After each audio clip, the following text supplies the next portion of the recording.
Spain. So lovely to have you with us once again. Today we're going down to the south coast where it is so hot and sunny you would think it's the height of summer. Kristina Szekely is going to be joining us from a yacht, taking advantage of the fabulous weather there. So if you want to live where the sun shines most of the time, the south coast of Spain is definitely a good option. We're going to be doing a lot of talking about cooking today. Hannah's going to be covering cookery books. Nick is making linguini with prawns and chorizo. And for those vegans, we have some scrambled eggs made with tofu by the lovely Linda, who's also going to be talking about holistic well-being and detoxing.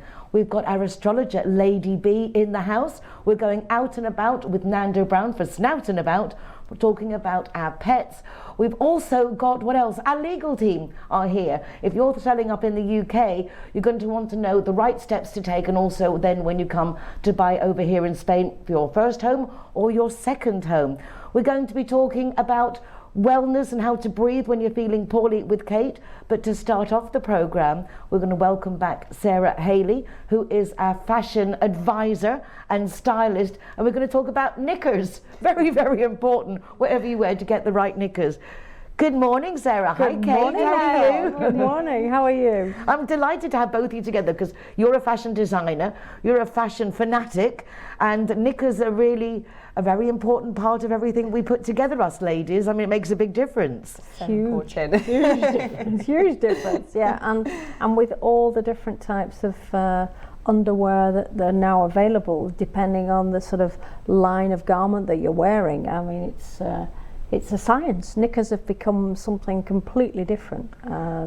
I don't know about you, huge Kate. topic as well, though. I mean, when what you're wearing today is a good example, Kate. I mean, that is as tight-fitting as it gets. How do you choose the right knickers for that? To be honest, I actually had quite a knicker malfunction today because I think for that reason, because it is a very tight outfit and I didn't really think about it. I ran out the house, and then as I was running out, I thought, oh, I definitely have not put the right knickers on. So because it's something that you mentioned to me, and it's like that little bobble in the front where it's got that little bow or that little detail that you really don't want there when you just want that completely smooth look. It can cause anxiety when you know you've walked out the house and you think, can they see the line? Yeah. And then of course I've got my VPLs on. What are VPLs? VPL, non-visible panty line. Oh. Okay. So that's the type of fabric now that we're able to purchase in most styles, and if you have that type of look, you can go out with confidence, and a lot of it is about confidence. I always go back to that point. And if you have the right undergarment on, not only you can forget about it, but you also look sleek and there are certain knickers that I have that really have that, it's a material that they don't like, they're tight and they fit you, but they're not digging into you, making all those little donut rolls. But I don't know what material it is or even how to get them again. It was just, obviously, I just happened to pick up the right ones, but it can be awful even in a dress like this. If you're wearing the wrong knickers, it seems to just cling to your knickers. It's all about the knickers. I find I like microfiber. Microfiber, which is so smooth, it's sort of like a second skin, and it inevitably it sort of moves with you. And I think, yes, of course, we live in a climate that dictates that really we should wear cotton, which is close to our skin, which is much better, or even silk. And if it depends on choice, personal choice. You know, again, some ladies have a preference. They don't want to wear something that's too cut too low. I don't recommend a bikini line for a particular type of shape. I don't think it enhances. I think it cuts you in two. And I think also age, we mature in the pelvic region in a way that we should enhance and not highlight those little lumps and bumps. Exactly, so you need to really think about the knickers, because sometimes with, as I say, just by putting on a pair of knickers, we're just making all these different lines that aren't necessary. The amount of different styles that we have now, I think when you go shopping and you purchase and whether it's something like this close-fitting kit that you're wearing, which is the most gorgeous colour. Isn't it just? Is this one of your friends' designs as well that you're trying out? Quite lovely. Yeah, it is a nice colour though, isn't and it? And I think when you've got sort of your mind made up as regards what the purchase you're going to have, it's really important to know that you've got the right set of knickers in your laundry section at home that's going to fit that garment. Because, as you say, like, it can really change the look and the outfit, can't it? Totally, yes, totally. Yeah, there have been moments when I've actually, it's like, I have to take these off, and it's like, go buy other ones or something, because it's that bad, not realising it's only when you get out there, and it's like, well, these are really unsuitable. The other element as well that has been added as knickers have evolved is the actual sort of support panties, as the Americans call them. Like the old Playtex? Yeah, well, you know, like the I remember those. And Spanx, of course, the Kardashian empire has created Spanx. But Spanx has kind of evolved into a very marketable product now. And Marks and Spencer's, they were doing it for a long time beforehand. And I always had things from M&S that were really, really like in my toolkit when I was modelling. And it was this one for that outfit, this one for that outfit, and they were all forms of control, and it all adds to the confidence. It surely does. It really does make you feel confident, like, as you say, more confident though, more doesn't confident, it? Like, yeah. even if, I don't know, like, no one can see your lingerie, but you yourself, as you say, you put on a nice set and you're like, do you know what, I'm ready to go. Yeah, I'm ready to go. Yeah, exactly. Well, I think no one notices that you got the wrong knickers on, with that tiny little thing that you did, a tiny little bit. The rest of it looks great. The outfit is absolutely lovely. And are you feeling better? Because you've had a bad cold for the last few days. I know, even though the weather has been so nice, as you say, for the last week, I think kind of like the change in weather, it's almost like it's kind of thrown so many people, hasn't it, in a 360. Totally. And I definitely, like, I feel like my voice is like on fire and like a cold. Oh, bless you. Oh, bless you. But well, thank you for coming to the studio, just sharing it with us all. We're absolutely delighted. I couldn't miss out on the knicker chat though, could I? So I imagine that when you like exercise and things so much, even when you're poorly, you're doing something. So what have you got for us today? Again, I think you've got some like simple little sofa exercises that we love. I think, as you say, because when you are feeling quite low, but you want to feel like you can obviously like kind of relieve yourself quite a bit. So in a way, it's come at a perfect time. So we can actually all do this together. Okay. If you don't want to get up, okay, we're ready. So it's quite like, this one's quite easy to stop. So just like really pushing your shoulders down, so feeling that nice and relaxed, and literally just taking one ear and just gently pulling it to the side and just holding for like 5 breaths. And this is really good for if you've got phlegm or like a build-up of mucus, to just completely kind of cleanse. I do feel my nose clearing. Do you know what I do? That's curious. Isn't it? Wow.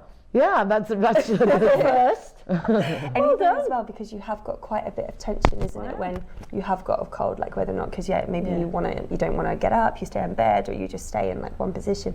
So just doing things like this to just pull, like, as I say, just clearing the mucus and the phlegm can quite help. Like, I can already feel my throat actually. Really, I mean, I always suffer with sinusitis. I've always got something going on, and I can actually feel it clearing. Yes, it's nice. So that's quite a nice one. And then, so you can either do this one standing up, or you can, just do it on the sofa, because sometimes people have got quite a bit of tension on the back of on the back of their legs. So you can just give a nice little bend to your legs, and literally, you just melt down and just touch the floor, and just bring your head all the way down. And this is really good that if you've got, as I say, quite a bit of tension, and just to get the blood circulating around your body. So just keep down for about 10 breaths. 10 breaths? Okay, back for more. So just nice and steady, and as I say, just get the blood flowing around your body. And as I say, this is just a really nice release as well, in the whole back, in your legs, in your shoulders.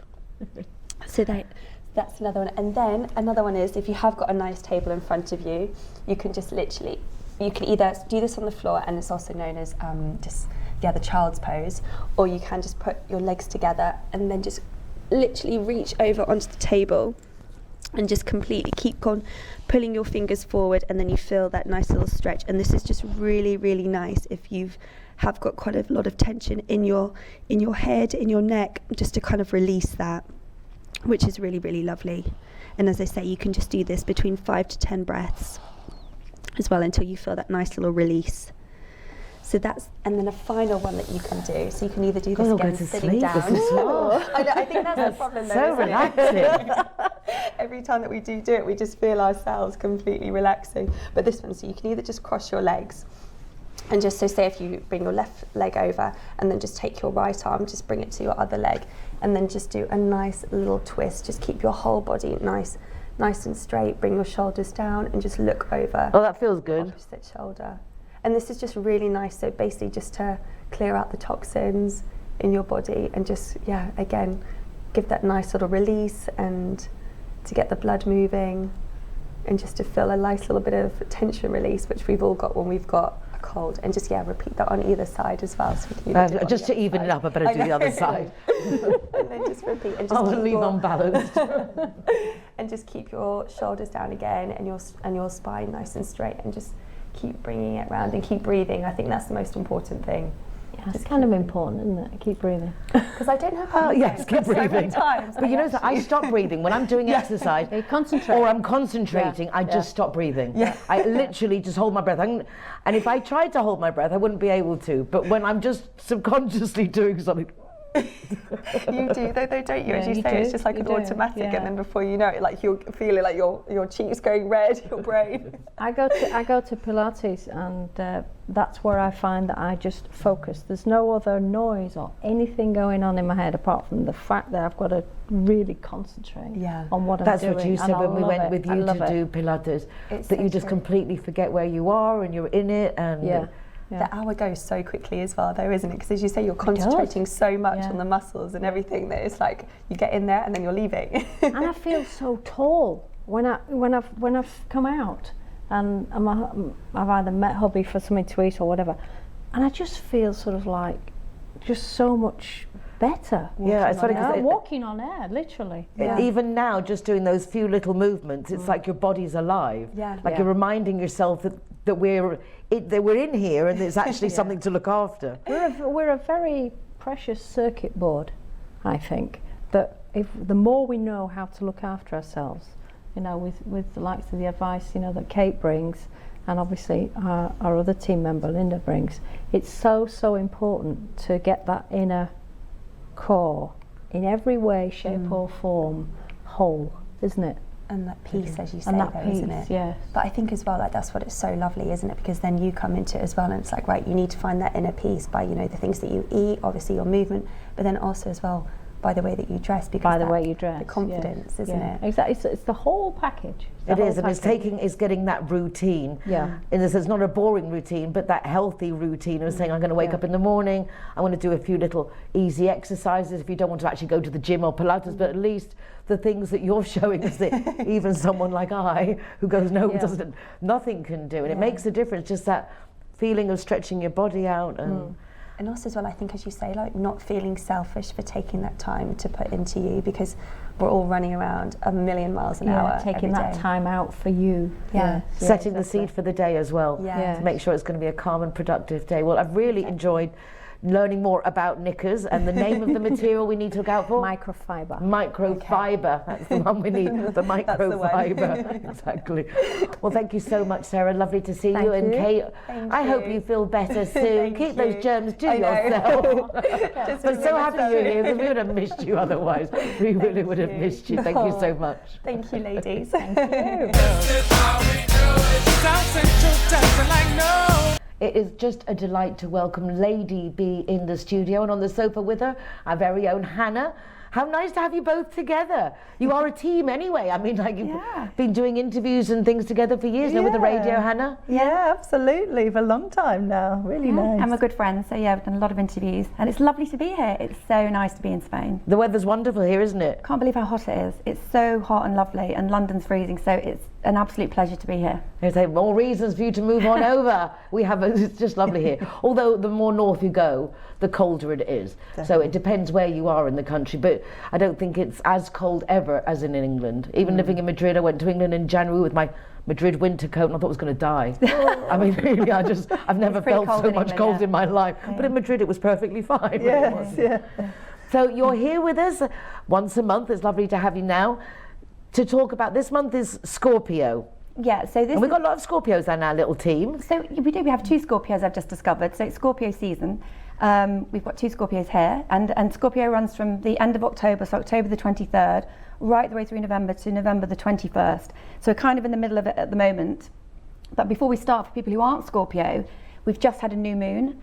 And I think it's really important when we have a new moon to think about what it means and just to talk about it, because when you have a new moon that comes roughly once a month, it's a really nice time to set new intentions, release things that no longer serve you, think about what you want to achieve in the following month, because after the new moon and it cycles through, you then have the full moon. So it's a really nice time. So a new moon is like, is that, sorry to be so ignorant, but you have a full moon, and then when you've had the full moon and it starts again, is that a new moon? Yeah, so basically you have a lunar cycle, and you have a new moon that happens once a month, and then the moon phases through different, so a waning moon, a waxing moon. I remember that, waxing was on the right side, because I use your right hand for waxing. Wax on, wax off, yeah, exactly, yeah. And then it cycles through, and it goes through 29.5 days, and then it finishes with a full moon. So the beauty of a new moon is when you get one approximately once a month, it's a really nice time to reset, take a breath, think about what you want to achieve in that month. You can write it down, you can meditate, you can manifest what it is you want to achieve. And we've just had a new moon in Sagittarius on Monday. And the beauty of it being in Sagittarius is it takes the traits of that sign. So with Sagittarius for this month, what people need to focus on is letting things go that no longer serve them. So if you've got people in your life that are draining you, or mood hoovers, as that was on your radio show. That was somebody told me. Mood hoovers, I like that. Mood hoovers. You really want to focus on what it is that you want. What do you want to achieve? Your needs. Let go of things that no longer serve you. Stop trying to control everything that's going on in your life, and just let the outcome flow naturally, so you can have a nice month and take the Sagittarian energy, which is fiery, it's open, it's optimistic, and take that and focus on that through the next month, leading up to Christmas. So you do the things that you want to do, follow your dreams, work out what it is that pleases you, and look at things with clarity and from a different perspective. And that's really drawing, and that will happen naturally because we've got Sagittarius in this new moon. And then focus on that, and then we'll have the new moon at the end and the lunar cycle, and then hopefully you will have channeled that energy from this new moon. And then that leads us into Scorpio, which is where we are right now. And Scorpio is the sign of this month. And Scorpios are really known as the sexy sign of the zodiac. Oh, really? Yeah, they're beaming. They're very. If ever you meet a Scorpio, they have very intense eyes. They're quite passionate. They're very determined, and they're known amongst all the zodiac signs, like the sexiest sign, of all the signs. So Scorpios, I have lots of Scorpios in my life. But they're not like scorpions in the sense of really lovely, yes, until they just Yes, well, that's they do. also a thing, isn't it? Yeah, sting in the tail. Yeah, it was like. It's true. They do have a sting in the tail. So Scorpios are very loyal. They're very passionate. They're very dedicated. But if you cross them, oh my God, you know about it. So they do have a sting in the tail. So the symbolism of the Scorpio, the scorpion, is actually very true with the sign. So it's very careful not to cross a Scorpio. But if you've got them and they're in your life, and once they're with you and they're on your team, they're loyal, unwavering, very dedicated. But then the flip side is they can also be a little bit controlling. So I'm married to a Scorpio, and are you listening, hubby? Yeah. Taking advantage. Yeah. No, he knows. I tell him regularly, let me do it. Don't be such a Scorpio. Yeah. But and also my daughter's Scorpio, and they were born on the same day. How cool is that? So quite random. So they butt heads because it's like it's my way. So even though they do have these wonderful traits, they also sometimes just need to chill a bit, quite misunderstood, and just be a bit more chilled and a bit more relaxed. So yes, the Scorpios are great, but just don't cross them. Well, that makes sense. Who in our team are Scorpios? Let me remember this. Kate and Sarah, both Scorpio. They found out today that they're born a day apart. Isn't that amazing? Wow, so there's quite a few people. Well, again, there's only 365 days in a year, and there's a lot of millions of people. It kind of makes sense that we're going to double up sometimes. Yeah. I think also with Scorpio as well, that it's interesting when you look at your sign to see who you're compatible with. So Scorpios typically are very compatible with Taurus, which is their opposite sign. I'm a Taurus. Yeah, so Taurians, and they have they have very. But we're also very strong-willed, so They are strong-willed, but Taurus are very sort of consistent and balanced and work really hard and get on with it. And Scorpio's a bit more emotional and driven by the feelings, and so it's a really good balance because they're opposite on the zodiac wheel. But then also Scorpio is a water sign, which again is somebody who feels emotion very deeply. And Scorpios then, it makes them compatible with other water signs, which are Cancer and Pisces. So it's very funny when I do lots of birth charts and you speak to my clients, and lots of them they go, oh yeah, all my friends are Taurus, or I'm a Leo, Hannah's a Leo, and I have lots of Leo friends. And you kind of start to, when you have an awareness of it, you start to sort of realize, in fact, most of the people in my friendship group are of a similar sign. So we tend to gravitate. Yeah, to really those. interesting. Yeah. Life is curious. Yeah. Without a doubt. Well, I can't tell you how delighted to have you here with us in the studio. Look forward to come back again next month. If you have questions for our lovely Lady B, do drop us a line. And Hannah, thank you so much for the introduction. No problem. Wonderful addition to our team. Fellow Leo. Yeah, Leo. Arr. Thank you so much. This is how we do it. South Central doesn't like no.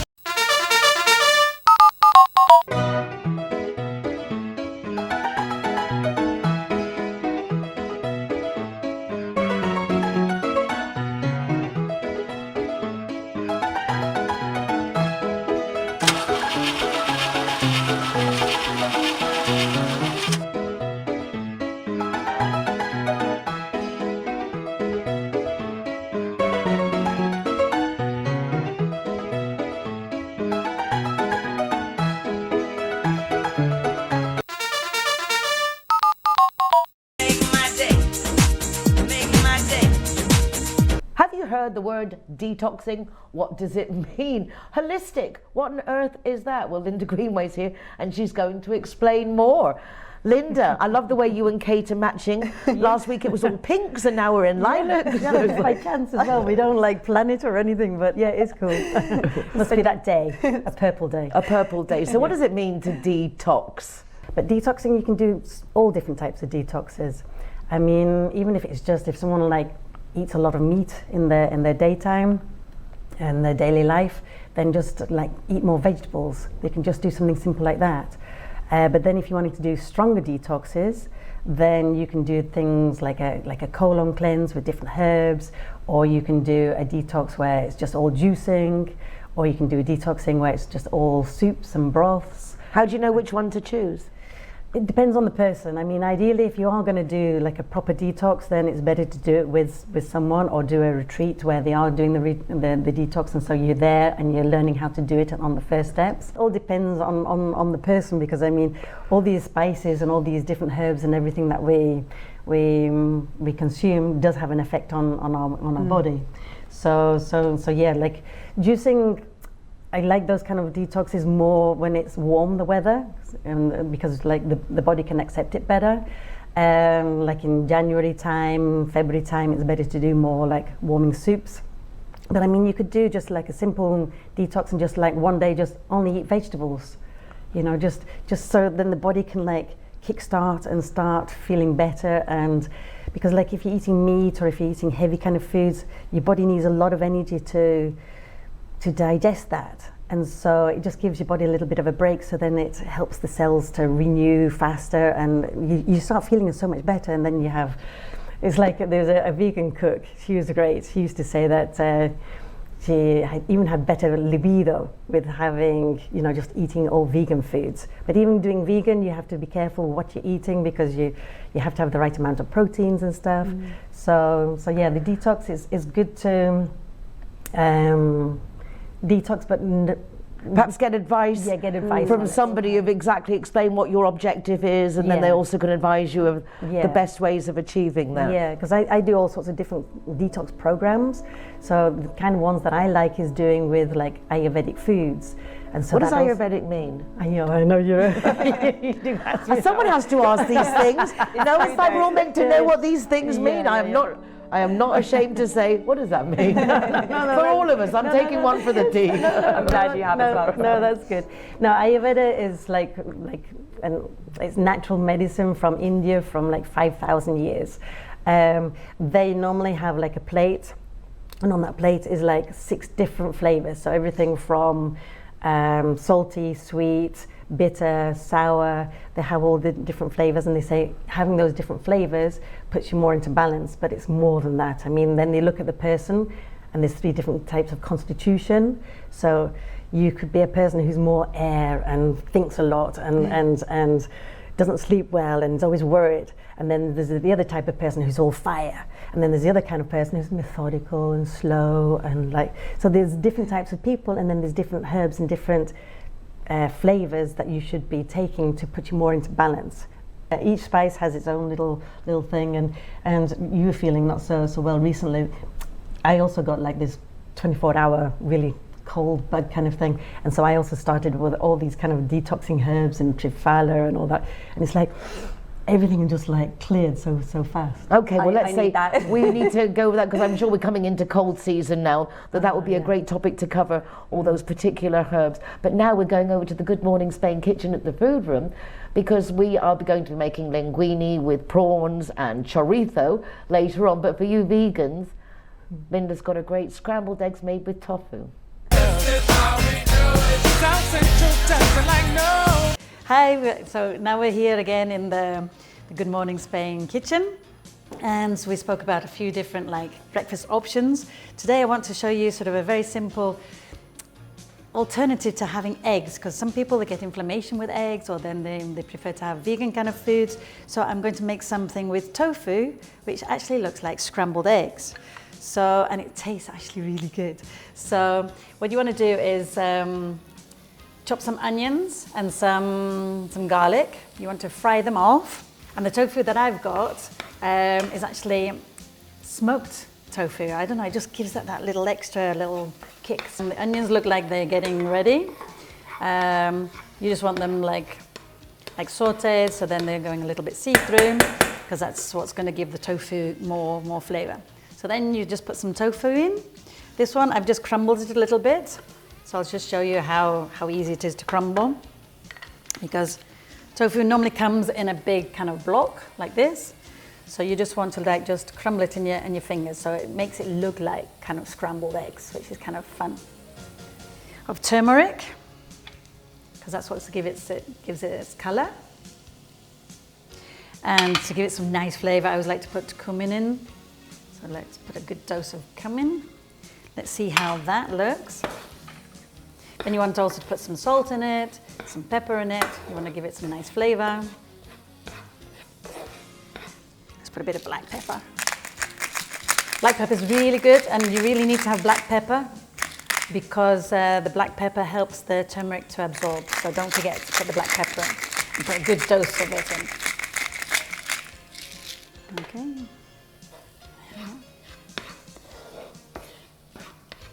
And there we are. It looks kind of scrambled egg-like, no? Yeah. Make my day. Make my day. Remember, I was your hero. Yeah. I'd wear your heart like Good morning, Spain. Good morning, Spain. Good morning, Spain. Good morning, Spain. Good morning, Spain. Good morning, Spain. Buenos dias.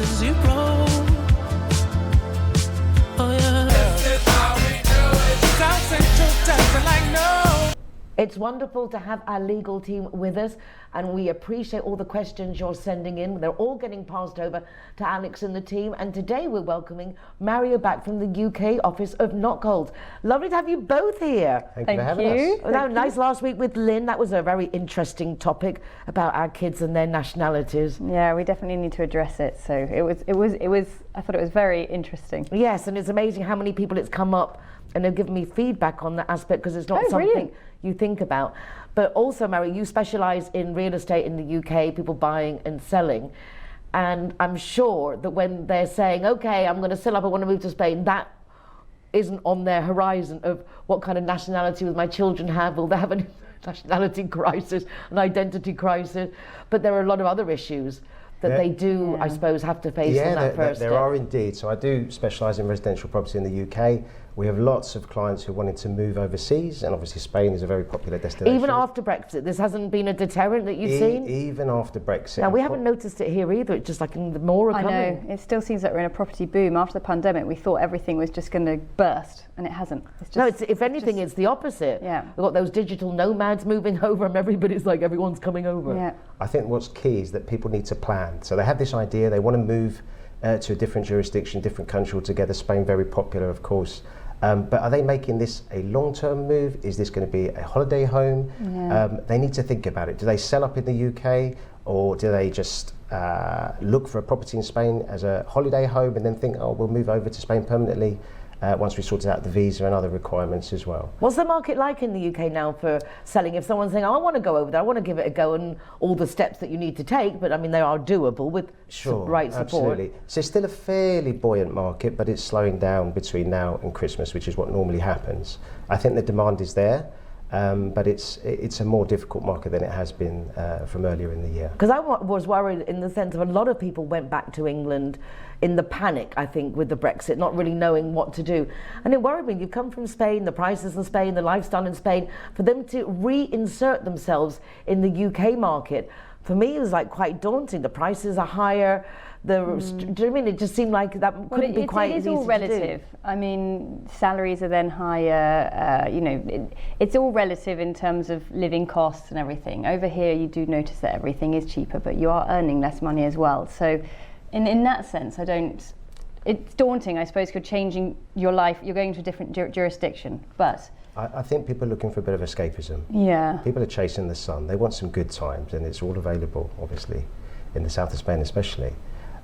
So yeah, more people are moving, more people are thinking about it, but the key message is to prepare, to plan, to What are the main mistakes that people make, Mario, when they're like, okay, gonna go live in the sun? Because I mean, as I say, hear this all the time, people go on holiday, coming back, I'm buying here. I think probably the biggest mistake is to sell up completely and not have a home to come back to for the reasons that you've just mentioned, making it really difficult to find your way back on the property ladder in the UK. So I think that's the number one mistake. So perhaps when you first move over, put your house to rent. If you can afford to come by doing that. Absolutely. Because there's a lot more money now to come to Spain than it was before Brexit. You actually have to have money in the bank and all kinds of things. Yeah. Well, I mean, also, you don't even need to really rent straight away. You've got the 90-day rule, so you can come over for at least 90 days. Just see if it's, choose the place in Spain that you want to go. Have your house back in the UK just sitting there, have neighbours looking after it or whatever, but you don't need to go straight into renting or selling. Completely agree. And also visit your chosen destination at different times of the year. Yeah. Because I know you have a lot of sun throughout the year here, but it's less busy. Obviously, you have a tourist season and people quite like that buzz and vibe, but if you visit at a time when it's less quiet, you might think this is not the place for me. Or in fact, the opposite, you might think, actually, this is the perfect destination for me because it's quieter now. Yeah, but how many people have bought a house and suddenly find that it's on a railway line, or there's like a glue plant, manufacturing plant next to you, and the smells. In the sense, I think it also is very important to go lots of different times of day, year. Check it out. Yeah, winter. Definitely. Sorry, Mary. No, you go. No, there's one thing. Real estate's agents always say, check it out in winter. Houses here are very humid. We don't have carpets. We don't have central heating. In the winter, you're going to find out how cold it is, whether there's humidity, and that's a real big thing. That's right. And then in terms of the legal aspect, make sure you employ lawyers that do all the due diligence checks. So you mentioned about some of the searches that might reveal some adverse factors that will impact your decision making, and that's fundamental. I think that's one of the biggest points, and we can't reiterate that enough. I think every program we should remind people about this due diligence, because we see something, we fall in love with it, and then have no idea whether there's a lien on it, and it could be for anything, from an electricity bill, or a water bill. My father had a house that had a water broken pipe, and they obviously weren't there, and suddenly they had like 30 grand bill of water. How the company didn't cut it off when they cut your water off if you haven't paid 1 month. Do you know what I mean? It's like quite incongruent, but these things can actually make a big difference if you're having the home you want, or dream home, or a nightmare. These are things that you can discover before you commit to contract, before you pay your deposit, before you lose your money. Yes, that is the key. don't put any money down until you've spoken to a lawyer. And we have great lawyers here. Nockolds is our law firm, and the reason I am so enthusiastic is not only because they're nice people and we're voted on the top most best companies to work for in the Times, right? It was really very impressive, but they also know their stuff. Offices in the UK and here in Spain, which means that, like Mario, he knows everything is going on there, but they've got the counterpart here, and to make sure that everything crosses over nicely. We're now going to cross over, thank you guys, to our lovely Nando Brown, who's going to take us snouting about. Make my day. Make my day. I'm Nando, this is Snout and About, and today we're diving into a topic close to my heart: the importance of basic and fundamental education for our furry companions. Just as we wouldn't dream of letting our children grow without a solid educational foundation, the same should apply to our dogs. And if we neglect this duty, we shouldn't be surprised if our uneducated dogs end up on the canine version of the Jerry Springer Show. Now, let's break this down a bit. A strong foundation in education is crucial, be it for humans or dogs. It shapes behaviour, social skills and overall well-being. Basic education for dogs sets the stage for a lifetime of good behaviour and companionship. Now, a lot of people get confused what I'm talking about when I mention education. It's the same thing as training. Everybody should be training their dog. So what does basic education for dogs entail? Well, it starts with simple commands like sit, stay and come. Additionally, socialisation is key. Exposing your dog to different environments, people and other animals helps them to adapt and react positively to new experiences. But puppy parties, which most people do and then think training is finished, are the bare minimum. They're the equivalent of a nursery. Your dog's capable of going to a university, so enrolling in long-term training classes should be seen as a necessity. It's to stop us raising dogs that don't know how to behave in public. And if you thought it was a good idea to get yourself an intelligent breed, then you should be training for a PhD. Those dogs will learn, but it's up to you if they learn the good or the bad. Recently, Spain has opened new doors for us and our canine companions. A new law now allows dogs into certain restaurants, shopping centres and other public spaces, and this is a huge step forward, reflecting a more inclusive society. With these newfound privileges comes great responsibility. It's up to us to ensure our dogs are well behaved and can handle these environments. Just as humans benefit immensely from lifelong learning, so do our dogs. Continuous education keeps them mentally stimulated, socially adept and enriches their lives significantly. Without a solid educational foundation, dogs can develop behavioural issues. Aggression, excessive barking or even just an overexcited nature can stem from a lack of early education. And as our early analogy hinted, no one wants their dog to be the unruly guest on a talk show. Now that society has become more accommodating, it's our duty to reciprocate. Ensuring our dogs are educated and trained to behave appropriately in these settings is crucial. This way, we uphold our end of the bargain and continue enjoying these privileges without risking them being taken away. This isn't just about adhering to the law, it's about fostering a culture of respect and coexistence between the community and our dogs. So investing in your dog's education from the get-go and continuing that education throughout their life ensures a harmonious and joyful companionship. Now join us next week as we explore the exciting world of mondioring or ODM. Until then, I'm Nando and this has been Snout and About, wishing you and your furry friends a fantastic day. Make my day. Make my day. Good morning, Spain. Today I thought I would talk about cookery books, Spanish cookery books. James Martin, I have to mention, because he's recently very much thanked fans for their support, because he's stepped down from his ITV Saturday morning show because of ongoing cancer treatment. So we certainly wish him well and hope he's back on television soon. But he has a new book coming out called James Martin's Spanish Adventure, 80 fantastic recipes from around Spain. It goes inside with the TV series that he's done, where he travelled all around Spain, sampling food from different regions and also putting his own spin on it as well. So there's some fabulous recipes there. Notable dish is apricot and basil carnival flour, which sounds bizarre, but it looks amazing. It's like a sweet pastry dish, so that's my recommendation from that one. Then I have to mention Jose Pizarro. He's a Spanish chef who's done really well in the UK. He actually has 6 restaurants in the UK and 1 in Abu Dhabi. He moved to England in 1998 and didn't speak any English at all. And then he trained in the top Spanish restaurants in London and went on to open his first restaurant, Jose's Tapas Bar, in 2011. And it was really inspired by the tapas bars of Barcelona, and it's a fabulous place. He has a book out that came out last year called Spanish Home Kitchen. And it was really inspired by his mother's house. He went back to his mother's house and kind of reminisced about the food and the flavours that he grew up with. And he grew up in a tiny little village called Talavan, which is in central western Spain.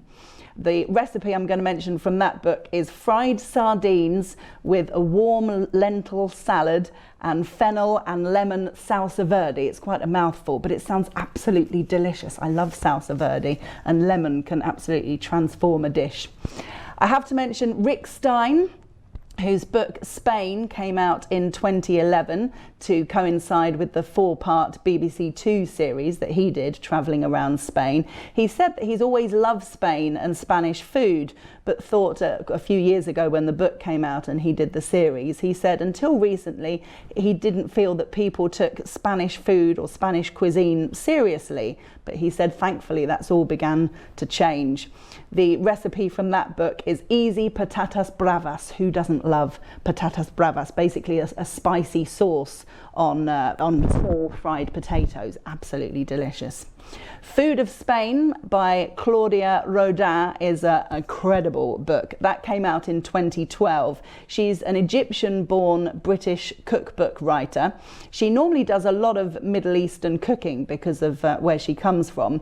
But an Amazon review I noticed for this book, people describe it as the Bible of Spanish food culture. So that's definitely worth a look.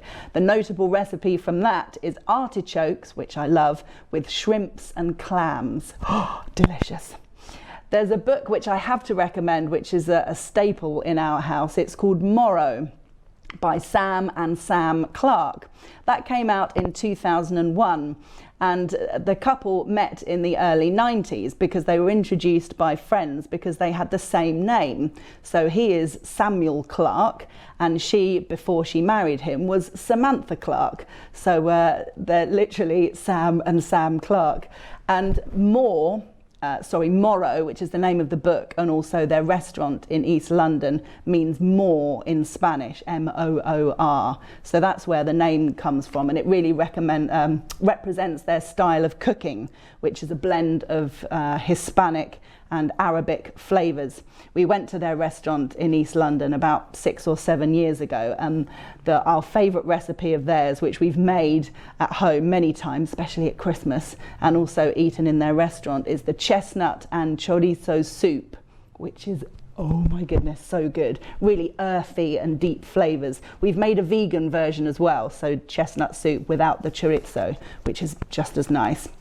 And finally, I definitely have to mention Keith Floyd, the wonderful Keith Floyd. He did a book called Floyd on Spain back in 1992. He, of course, is sadly no longer with us. He passed away in 2009. He spent many, many happy years on the Costa del Sol. I was lucky enough to meet him and interview him a few times. He hated the term celebrity chef.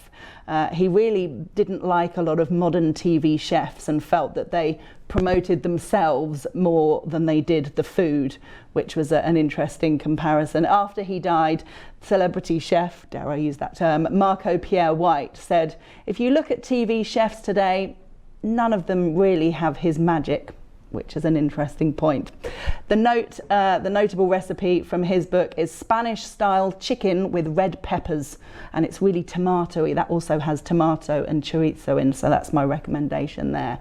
So if you have any favourite celebrity chefs that I've mentioned or not mentioned today, or your favourite Spanish recipe, perhaps Nick's already cooked it, let us know.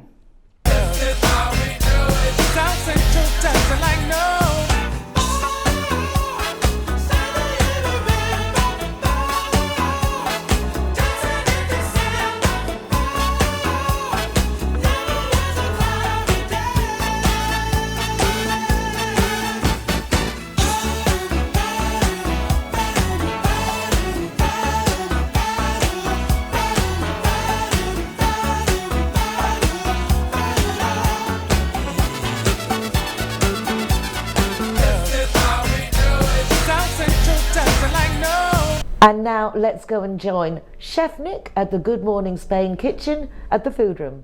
Good morning and welcome to the food room. Today we're going to be making a pil linguini with some prawns and chorizo. So let's get started straight away. We're going to one pot on with some water and a pan on, both on medium heat. Pot's just away to start boiling. I can see it bubbling away. I'm going to get the sauce started first, and then when I'm ready, the pasta's only going to take 8 minutes.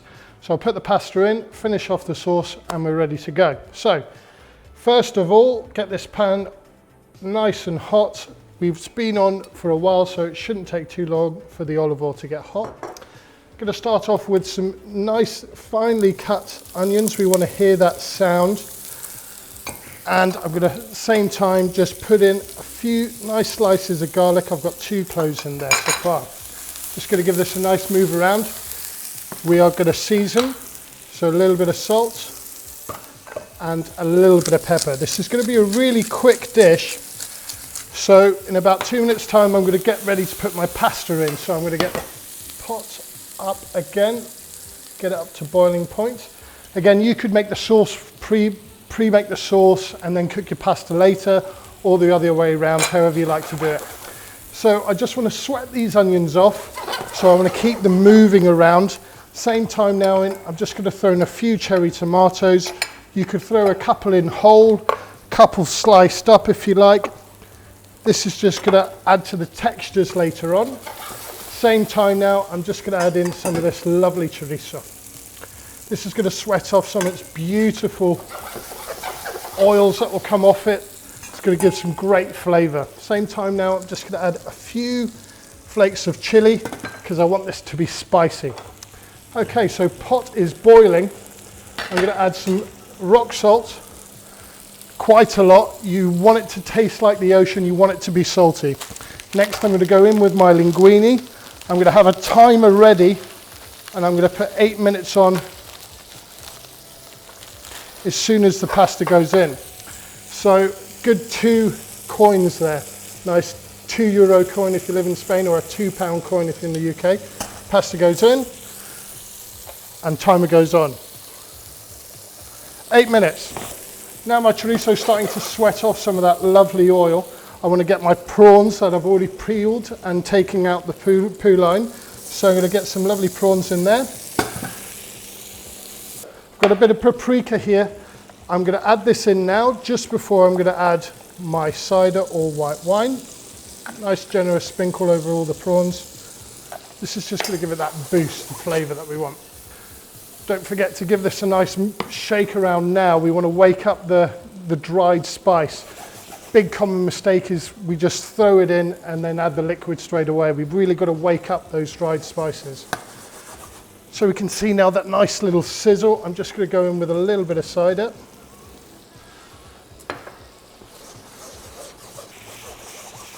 Okay, so we just want a bit of reduction on that cider or the white wine that you've put in. And then I'm just going to add a little bit of cream. Again, just try and add it straight to the sauce and we're not just throwing it all over the prawns. This will just take less time to heat up that way. So I'm just going to turn the sauce down now, and I'm just going to feed a little bit of this water into it if I feel that the sauce is getting a little bit too thick. So I'm going to just bring that sauce right down now, and I'm just waiting for the pasta to finish off. Okay. I'm going to just take my pasta away and drain it off. I'm going to keep a little bit of the water in a bowl. So what I'd like to do is when I drain it off, I keep a bowl underneath just to keep some of that starchy water. Our sauce is nice and reduced. We're just going to add the linguini in. And now what I want to do is just get a nice shine on it. Makes this linguini coat the sauce nicely. I'm just going to add some final touches to the pasta right now. So we just want to do a bit of nice shaking, get some nicely covered. Okay, so we've added a lot of ingredients. So we need to just taste the sauce and then see if we need to add anything. Beautiful. Bit of pepper.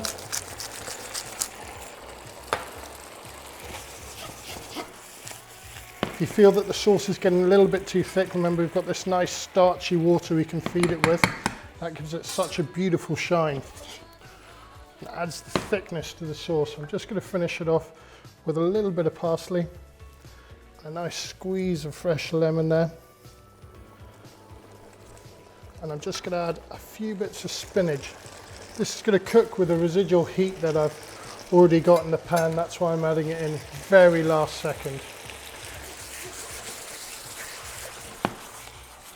But what I like to do if I'm plating it up and want to be a little bit fancy, just get some nice tongs and give it a nice pull up. And then when we're going to the plate, we just want to try and get in the center and just turn the plate. Same time, turn the tongs, let it come down. We get a nice little pile of pasta in the middle there. We want a little bit more, we can add a little bit more. Same again, just let it go. Turn the bowl, turn the tongs. Now I just want to get some of these fantastic prawns on top.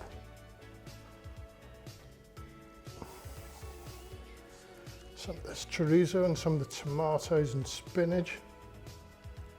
I mean, you can tell from the look at it, it's gonna taste fantastic.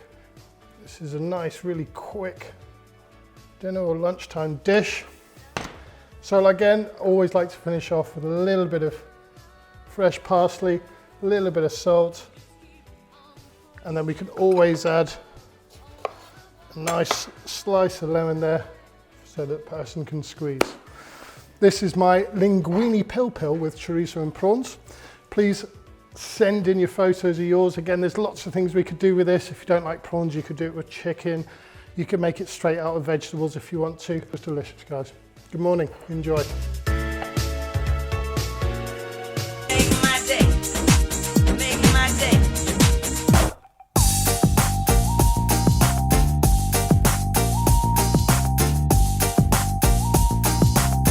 This was sponsored by me, Kristina Szekely. People always think of Spain and sunshine, but actually in the north of Spain right now, it's very, very cold. It's also very, very cold in Madrid. But the further down south you go, the better the weather gets for more days of the year. Kristina Szekely is in the south coast and she's going to take us on a yacht.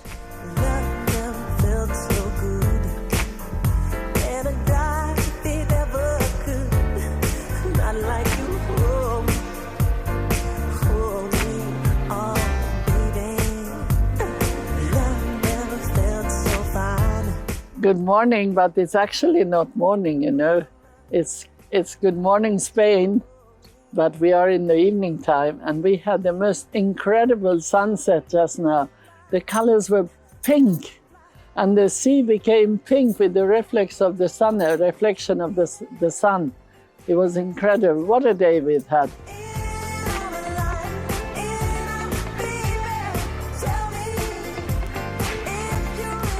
So here I am lucky enough to have a friend called Kim Matson, who has a boat in a very, very big harbor, one of the best known harbors in the world. Now guess where that is? I think you know. but just in case you don't, portabanús. And it is fabulous. We have had such a good day. We are in November, can you believe it? And it's like 20 degrees and it's just wonderful. So why are we on this boat and not any of the others? Because there's some bigger, some smaller, but this is one that if you want to, the owner will charter.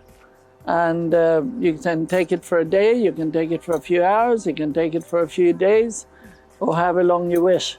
And I think that opposed to a luxury hotel, if you want to have a different experience, even coming on board, which is just 3 feet from the pavement here, it is amazing because you are the feeling of a boat and you are on a boat. And I think that is this feeling of being free, being on the sea. And if you go out, of course, it's even better, but it's a bit late for us. Maybe another day he'll be kind enough to take us out. And then you see what we have in front of us from the seaside, which is always a complete different view. I remember Istanbul arriving with a boat, how fantastic feeling. Must be the same arriving here when you're coming first time round. But over 40 years in the area, and I still think it is the best place in the world. I like you.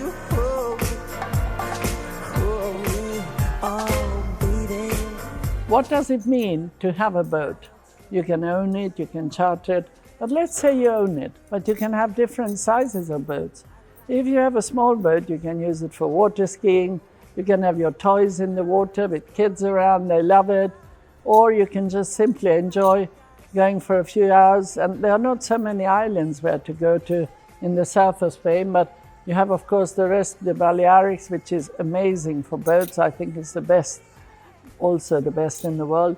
But you can have a boat, and when you're on a boat, you completely forget anything else that exists. You just enjoy the air, the fresh air, the views, whatever is going on. Sometimes you see dolphins in the afternoons or early morning, and it's just such a nice, nice feeling. And even when it's a little waves and little winds, it's another feeling. So there's always these different sensations that people look for. They want different thrills, different sensations. And on a boat, you definitely have it. And what about if you have a boat which is as big as this one? This one is about 25 meters long, which is about 80 feet long. And if you have a boat like this, of course, you need a crew, but you don't need that much of a crew. 2 or 3 of them is enough. And then just to help with the expenses, because it's not cheap to have a boat, you could charter it maybe just in the summer for a few weeks, and that'll pay you for the whole year's maintenance. And it depends which marina you put your boat in. There are marinas that are more expensive. It's like renting a big house or a small house. You can go to a very well-known marina, or you can go to a marina which is smaller, but it also keeps your boat there if you're not using it in the winter time. So there are different angles, and I think it's fun to have a boat. And if you need any help about what to do, chartering or buying even a boat, you can call me as well. And I have fun in giving you all the information, and hope if you buy, you take me on board.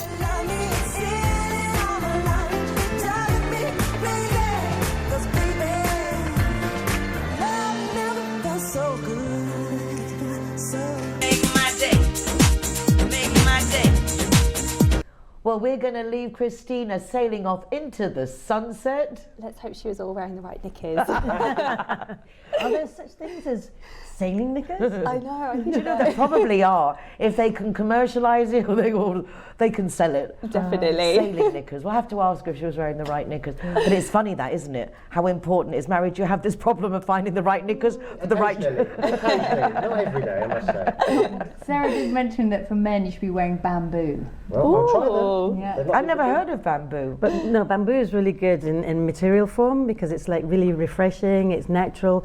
I'm very much into all the naturals kind of stuff, even if it's cotton or whatever. And imagine, well, I don't know when it gets into the shops, but you'd think it'd be cheap because bamboo grows so quickly. Yeah, it does actually. I really It's like it's so fast. Yeah, so I think the golf courses hate the bamboo because if it gets a hole, that's it. It's off. And it grows everywhere. It does, and so you can almost hear it growing. Yeah. Anyway, that's it for this week. Thank you so much, everybody. Thank you, everybody, for watching. You can watch recordings of the programme from 7TV's website. You can also go to our YouTube channel, Good Morning Spain. TV and watch all the programmes from there. We hope you will follow, like and share. And we look forward to seeing you again next week. Bye for now. Hasta pronto. Ciao. Bye.